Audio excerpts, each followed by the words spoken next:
नमस्कार, मी अनावश्का जोशी देशोन्नती न्यूजमध्ये आपले स्वागत करते। आजच्या स्टोरीला सुरुवात करूया।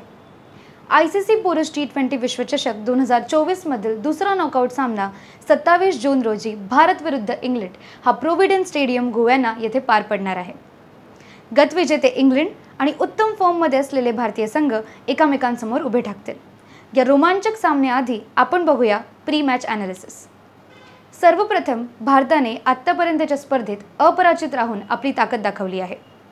संपूर्ण भारतीय संघाने उत्तम कामगिरी करून या वर्ल्ड कपमध्ये प्रथम स्थान मिळवले आहे आणि त्याचाच फायदा त्यांना आजच्या मॅचमध्ये सुद्धा होणार आहे।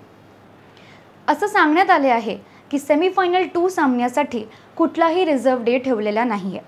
त्यामुळे जर आजच्या सामन्यात पाऊस आला तर भारत हा थेट फायनलमध्ये प्रवेश करेल, त्यांच्या जास्त रन रेट आणि प्रथम क्रमांकावर असल्यामुळे।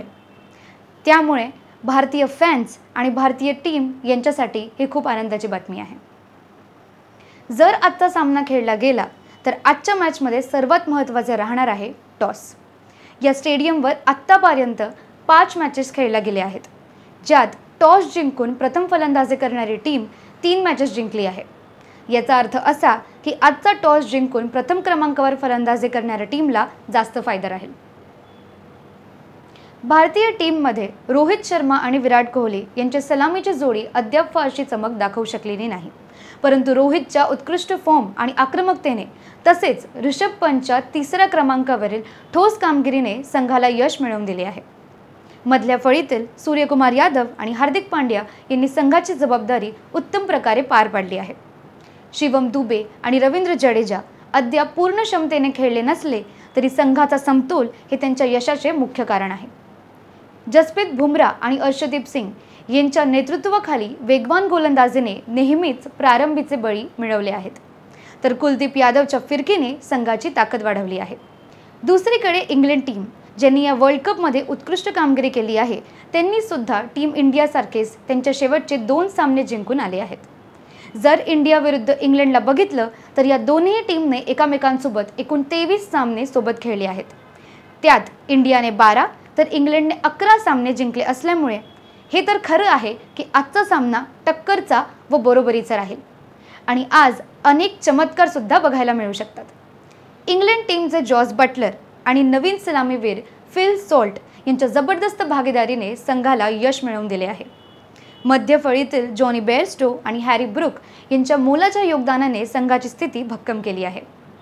इंग्लंडचा गोलंदाजी विभागही मजबूत दिसत आहे, ज्यात 4 आघाडीचे वेगवान गोलंदाज चांगले प्रदर्शन करत आहेत। खेळपट्टी फिरकीला अनुकूल ठरू शकते, त्यामुळे जॉस बटलर रणनीतीत कोणते बदल करतो हे पाहणे मनोरंजक ठरेल। आजच्या स्टेडियमचा पिच रिपोर्ट जर बघितला गेला तर गोलंदाजीसाठी पेसर्स आणि स्पिनर्स यांना उत्कृष्ट कामगिरी करण्यास मदत मिळेल। यासोबतच लोकांना हा सुद्धा प्रश्न पडला आहे की आजच्या प्लेइंग 11 मध्ये काही बदल होतील की नाही, कारण भारतीय टीमला बघितलं तर मोहम्मद सिराजने अलीकडे इंग्लंड विरुद्ध खूप उत्कृष्ट कामगिरी केली आहे। त्यामुळे या मॅचमध्ये त्याला चान्स देण्यात येईल की नाही हे बघण्यासारखे आहे। त्यासोबतच इंग्लंड टीमच्या प्लेइंग 11 मध्ये क्रिस जॉर्डन यासुद्धा घेतलेलं नाही आहे। त्याला लास्ट मॅचमध्ये मार्कवुडच्या जागी घेतलं होतं, तेव्हा जॉर्डनने उत्तम गोलंदाजी करून टीमला जिंकवण्यासाठी मोठे योगदान दिले होते। त्यामुळे आज दोन्ही टीममध्ये काही बदल होतील की नाही हे सुद्धा बघण्यासारखे आहे। आता भारताला ॲडिलेडमध्ये झालेल्या मागील पुरुष टी20 विश्वचषक उपांत्य फेरीतील पराभवाचा बदला घेण्याची संधी मिळणार आहे, तर इंग्लंडला आपली आक्रमक क्रिकेट शैली दाखवून अंतिम फेरी गाठण्याची आणि सलग 2दा टी20 विश्वचषक जिंकणारी पहिली पुरुष संघ बनण्याची संधी आहे। त्यामुळे हा सामना रोमांचक आणि तणावपूर्ण असेल हे निश्चित। ठळक घडामोडींसाठी देशोन्नती न्यूज चॅनलला सबस्क्राइब करा आणि बेल आयकॉन प्रेस करा। मुंबई, पुणे, नागपूर, मराठवाडा असो का विदर्भ, राजकीय, सामाजिक, शैक्षणिक क्षेत्र असो का क्रीडा, सर्वच घडामोडीचे विश्लेषण पाहायला विसरू नका। फक्त देशोन्नती न्यूजवर।